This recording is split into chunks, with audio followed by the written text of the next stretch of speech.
too early walked up to the front, but I thought it was my time to preach, and it wasn't. And it will not be the last, and I won't apologize for it. I'm just anxious, and I'm used to a certain structure. Leave me alone.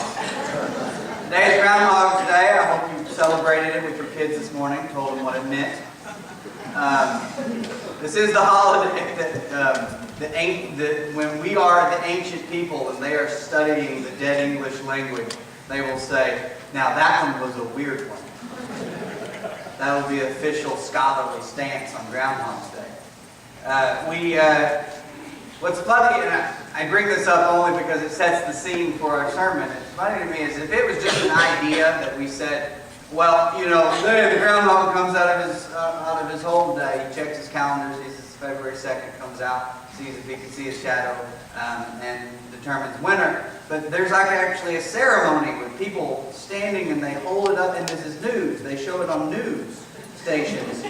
And they hold it up and say, look, here he is, and this is it. And they put it back, and people are there for it. Cheering and stuff, and you just think there would be something worth getting together to get together. You think it'd be worth bringing us together for all of us to come together, but no, we'll just come out for anything. Especially if they're going to put it on the news, and you might get interviewed afterward. Say, yeah, I saw him laying in his shadow, that did, you know, and that's not how they talk in Pennsylvania, is it? But, however they talk. But to bring people together to say, well, today we're going to meet, it's kind of a big deal. People from all over the place come to meet here, and we meet under one purpose. Now, if your purpose is as silly as Punxsutawney Phil, I do know his name, I do research for my sermons.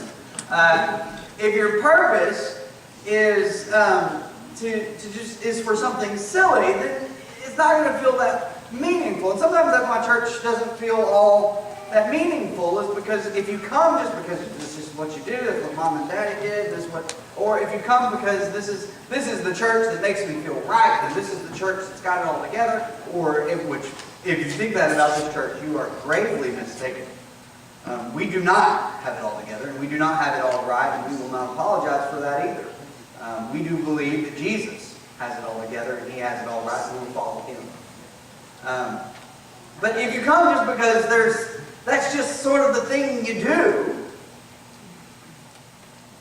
and you don't have the reason for gathering together, you don't have a good reason, then I would argue that this is probably a silly thing to be doing. But I do think we have a good reason to be gathering together. There's a group of people that once met out in front of a land they were about to go in and whoop up on. Their leader was named Joshua. He stood in front of them and he said to them, hey, we're about to go in here. This is a real loose paraphrase, mind you. We're about to go in here and we're about to fight some battles in the name of God. Before we do that, I've got to tell you what happened. God called our descendants long ago in the land of our forefathers, Abraham. They called him and brought him to this land and promised to turn him into a great nation. And he had a son named Isaac, and Isaac and Jacob had 12 sons, and Jacob's sons were rascals. Once again, paraphrase. And long story short, which is what happens from Genesis 50 to Exodus 1, long story short, we're a whole nation of people, and we're enslaved in Egypt. And God comes and brings great pains on the people of Egypt and rescues His people from slavery in Egypt. And we come out and we are great warriors because of God. We conquer everything because of God. People think that they're going to get under or whoop us. Like, remember, and this is Joshua says, remember that guy, Balak, the king? He believed that he could summon Balaam to curse you, and I wouldn't let him. I just made him bless you over and over again because I made his donkey talk. And that was awesome, Joshua says. So, and there's this, and he says, and when you wanted to go up against Jericho, you didn't just fight the guys, you just marched around the city 13 times total, and the city came crumbling down. You won the battle because of God. You were called by God, and you were eventually rescued by God. And now as we stand at this moment, now as we stand in this place, the question is, as we enter into Israel, or as we enter into our we, the question is, who are you going to serve now? This is the way Joshua put it. Now fear the Lord and serve Him with all faithfulness, because of all this stuff that He has done for you. This is not Joshua saying, here's what you've got to do so that you can get what God will do for you. No, God has done something fantastic, and this is your response. Fear the Lord and serve Him with all faithfulness. Throw away the gods of that your ancestors worshipped beyond the Euphrates River and in Egypt, and serve the Lord. But if serving the Lord seems undesirable to you, then choose this day whom you are going to serve. Whether the gods your ancestors served beyond the Euphrates, or the gods of the Amorites in whose land you are living, but as for me and my household, we will serve the Lord. Today is a good day to choose who it is that you are going to serve. Now, Joshua's call is not the call that we sometimes get at. If you go to church camp Thursday night, it's always the night where they're like, "Come on, come on, come on, be saved, be baptized, be saved, come on, come on." They're just like, and there's a fire because that helps. You see. So there's all the things that like you want these kids to have this emotional connection with God, and that they lose all their intellectual connection. My rule is never make a huge life decision after weeping or being scared half to death. I don't know if around Halloween these houses where they bring out, it's like a haunted house, but it's based on whatever it is that we've dreamed up from hell, you know? So, like, literally, I'm not swearing. I have to throw that caveat in. I think they call them hell houses, right? And they bring them through and they scare them and they're like, "Oh, now!" And kids are screaming, and then they say, "Now do you want to be saved?" And the kid says, "Yes!" No kid gets to the end and be like, "Nah." Don't make any huge life decisions at this point. It's not a good idea. You're not going to stay committed to that. Joshua's standing at the entrance of something that's big is about to happen. And he's saying, today is the day you make an intellectual decision about who you are going to serve. And within that intellectual decision, you put all of your strength and all of your emotion into it. So your passion and your drive will be fueling what you have thought through. But today is the day that you've got to decide. Are you going to choose God? Are you going to serve the Lord? Or are you going to serve some other God? For us, our gods are not the ones beyond the Euphrates. Our gods are not the ones beyond the Nile. Our gods are the gods that serve us. We are a very self-serving people. Our gods are the God of love. We serve Aphrodite, the goddess of love. And if you've missed this sermon series, this is the last sermon in the sermon series, we hit Aphrodite, Mammon, Mars, full sermons. If you want to get into that more, you can go listen to that. I ordered thunder for this sermon. It's an ambience. But we serve not just love like the idea of godly love. We serve the idea of self-satisfying love. Love that helps just me. That serves just me. And so we'll get into our marriages and we'll get into that sort of love and we'll say, well, as long as this love is serving me, there is not many things that can make me want to throw my dog at my TV, but this is one of them. I don't ever do it. Don't be so judgmental. So when someone on TV in like a romantic comedy or something said, you know, I love them, I just don't know if I'm in love with them. That doesn't even make sense. That's not even a real thing to say. If you love someone, love is not a ditch to be in or to fall in. It's a verb that you do. It's this thing that happens. It's not something that happens to you. It's something that you act out toward other people. And so if you love your spouse, it's not about whether or not you're getting some sort of fulfillment from it. You will, but your number one priority needs to be, how do I self-sacrificially love? See, when we worship Aphrodite, when we worship love like this idea, it's only a self-serving thing. And in the end, we just worship ourselves. When we worship money, we never worship money. We never worship other people's money. We worship our own.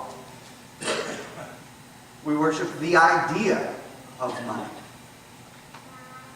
We say, well, if I could just get this certain amount of money, then I'll be set. Our idea of improving our life usually begins with, if I could just get a little more money.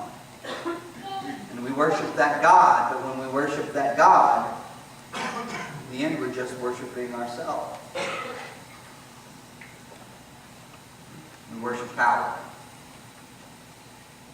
The God of power, and conquering, and let me just get in control. This is one we do passive aggressively a little bit sometimes. Have you ever heard someone say, you know, I don't care what other people think of me. All right. Why are you telling me that? If you really didn't care what other people thought of you, you wouldn't tell anybody that. But now we're trying to manage everyone's perceptions of us because that gives us power over the situation. Have you ever been afraid to do something you should do, because you're afraid of how the other person might react? You're like, oh, I'll know how they react. What you're actually afraid of is you're afraid of not having control and power over that situation. Going into a situation that you're not in control of. That's scary and dangerous, but if it's needed, give up control. We worship things that don't lift up God, but lift up ourselves. And, you know, in the end, this is what the Israelites wrestled with too. When they eventually became worshippers of Baal, B-A-A-L. If you want to pronounce it super straight, it's Baal, but we're in the South, so I say Baal. When they started worshiping him, it was a fertility god. It helped you grow a family, it helped you grow a crop. For them, God was a god of war. God did this one thing, and Baal did this other thing, and they didn't see any problem with worshiping both when they needed to worship both. They'd worship God when they needed a victory. They'd worship Baal when they needed a crop. That's why it's so significant when Elijah says, hey, so you want to worship Baal? No more rain, no more crops. God can do this. Yeah. And so there's there's no more, they thought they could pick God, the Lord, and Baal whenever it was convenient. And I think this is the problem we wrestle with. It's not that we don't believe in God, it's that we also believe that money has just as much power or more at times than God himself. And we also believe that love, somehow if I could find this perfect relationship that's easy and peasy and lemon squeezy, we would be able to go. You know, I'd be set for life. And it just doesn't work out that way. It just, all these things aren't as easy as we thought they would be. But we worship these things, not just the things we have, but the idea of having it in perfection, or the idea of having more of it. When I need power, I think power is the answer. When I need love, I think love is the answer. Love that satisfies me. And when I need money, I think money is the answer. And in all those cases, none of those things are the answer. When you need money, God's the answer. Let me rephrase that. I don't think believing in God can enrich your bank account. I just put that down for the record. I don't think following Jesus can make you healthy all the time. Everybody who's ever been a Christian, other than Jesus, although he's a Jew and he's not following himself. Semantics, I know, but everybody who's ever been a Christian has died. Except you, and you will too. And they died of different things. Heart disease, cancer, diabetes, trucks hitting them, like accidents. They died. And the message of Jesus is not, I'm keeping you safe, and I'm keeping you wealthy, and I'm keeping you in control, and I'm keeping you powerful. The message of Jesus is, let the world do its worst, and you'll still get up out of the grave. Forgiven. Let the world do its worst, and you still winning the day. You're gonna be okay. They may kill you, but you're gonna be okay. The message of Jesus isn't for health, it's not for wealth, and it's not for power. I don't know if you noticed, but we stayed in Mark 10 through all of these. Mark 10, first part of Mark 10, he runs into some people who see marriage as a very self-satisfying thing. Right in the middle of Mark 10, we run into this rich young man who doesn't follow Jesus because Jesus says, give everything away. And toward the end of Mark 10, we have James and John wanting to have authority and be on the throne when Jesus ascends to his throne. And Jesus says, you don't know what you're asking for, you don't know what you're talking about. Right in the middle of all this, right in the middle of all these gods that they're wrestling with through Mark 10, Jesus says something pretty profound. They were on their way to Jerusalem, with Jesus leading the way, and the disciples were astonished, while those who followed were afraid. Again, he took the 12 aside and told them what was going to happen to him. Here's what's going to happen. Now, before we get to what he says, what they thought was going to happen is kind of significant here. They thought that they were going to Jerusalem and it was about to go down. Some of the Jewish leaders didn't like Jesus, and those guys are going to have to take a whooping too. The Roman soldiers are going to have to take a whooping. There was a group of Jewish people who believed that as soon as the Messiah showed up, your job was to take a sword to the first Roman soldier you saw. And when Jesus says he's the Messiah, and especially when Peter says Jesus is the Messiah, and just a couple chapters earlier, their thought is, it's about to go down. And they were all a little nervous. Again, the 12, look at what it says earlier in verse 32. The disciples were astonished, and those who followed were afraid. Some were ready to go, but just kind of unbelieving that this is what's going to happen. And some were quite scared. Jesus says, here's what's going to happen. It's not what you think is going to happen. Here's what's going to happen. We are going up to Jerusalem, he said. And the Son of Man," this is how he refers to himself a lot in Mark, "will be delivered over to the chief priests and the teachers of the law. They will condemn him to death and will hand him over to the Gentiles, who will mock him and spit on him, flog him, and kill him. 3 days later he will rise."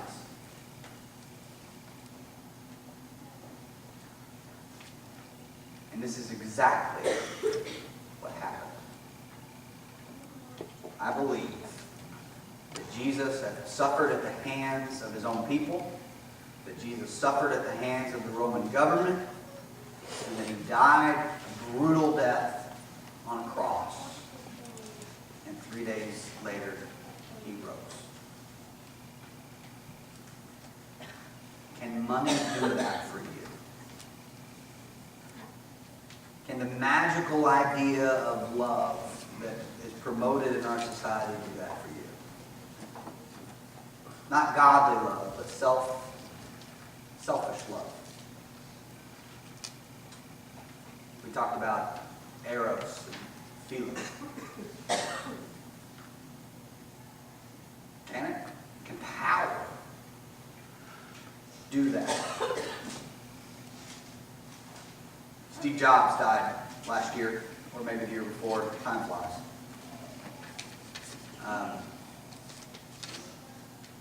And he's still dead.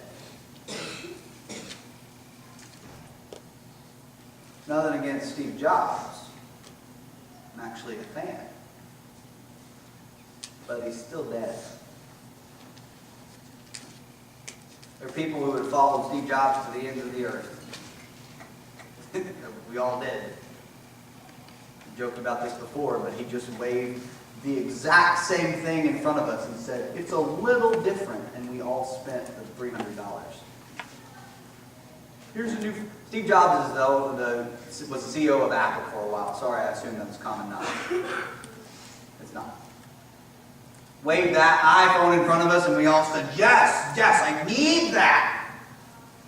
This old one I have is awful. And he said, man, you must have had that for like a decade or something. No, 9 months and it's getting awful. The screen resolution's not as good. There are probably like 3 people on the planet who can tell the difference between the screen resolution. Peyton Rather's one of them. So there is, sorry, I'm not sorry. But they people would have fallen into the ends of the earth, and they would have done it. They'd throw money at him. Just give me your money. And they gave him money and power. He said, invent a thing to scientists, and they invented the thing for him. And then he got to act like he just built it in his garage still, hold it up in front of everybody. People loved him, and he's still dead. He is not the one that resurrected. He is not the one that died for you. Money, power, and love, people have it all over the world, and they're still dying, and they're still staying dead. Jesus of Nazareth is the only one who went dying, after dying, got up from the grave. So you need to decide who you're going to follow. You need to choose today who you're going to serve. Because the gods that serve me, in the end, don't serve me as much as Jesus did. The gods I think benefit me, in the end, don't benefit me as much as Jesus does. It's interesting, if you read the rest of Joshua 24, he says, all the people say, we will serve the Lord, all of them. And Joshua, like a good tent revival preacher, said, oh, no, you will not. He banged the podium. You can't do it. He says it's too hard. You're too dim-witted of a people, he told them. You just can't do it. You're so saturated in your other gods, you can't turn away from your other gods. And they said, no, we can do it. And he said, okay, well, let this be the day that it's known that you said you would. So I would suggest, and this is just my suggestion, you think it through, but stop trying to serve all the other gods. And the God who created the heavens and the earth, the God of Abraham, Isaac, and Jacob, the God who rescued his people from Egypt and brought his people into the land of Israel, the God who sent his son to die on the cross and be raised in 3 days, the God who united his people with the Gentiles. He put us together, forgave our sins, gave us hope for life after death. You could choose that God, but I think you need to think about it. Because choosing that God means that your Mondays and your Tuesdays and your Fridays look different than they did before. Choosing that God means that when you look at your checkbook, it looks different than it did before. Choosing that God means that when in your marriage, you are a different husband, you are a different wife than you were before. Choosing that God means that you no longer seek to control situations, but you seek to serve people within them. So yeah, it may be hard for you, but I think it's worth it. I think the only victory we can hope for is the one found in Jesus. And all other gods will lead you to death. And no other gods have beaten death. So choose today who you will serve. It matters. Actually, I think it's probably one of the only things that really does. Choose who you will serve. And then tomorrow, remind yourself of that choice. Here's a prayer for you. In the morning, Father, you are holy. Help me serve just you today. See how that starts off your Monday. But today, Sunday, I think it's time to choose if you have. Now, if you want to chase after money, I feel like I've made a decent case against it, but if that's what you choose, that's what you choose. If you want to chase after self-satisfying love, if you want to chase after power, if that's what you choose, that's what you choose. But I think the best choice is God. I think the best choice is a resurrected King. I think the best choice is to give up selfish gods and give yourself over to the God who sacrificed himself for you. If you need anything this morning, please come forward while we stand and sing.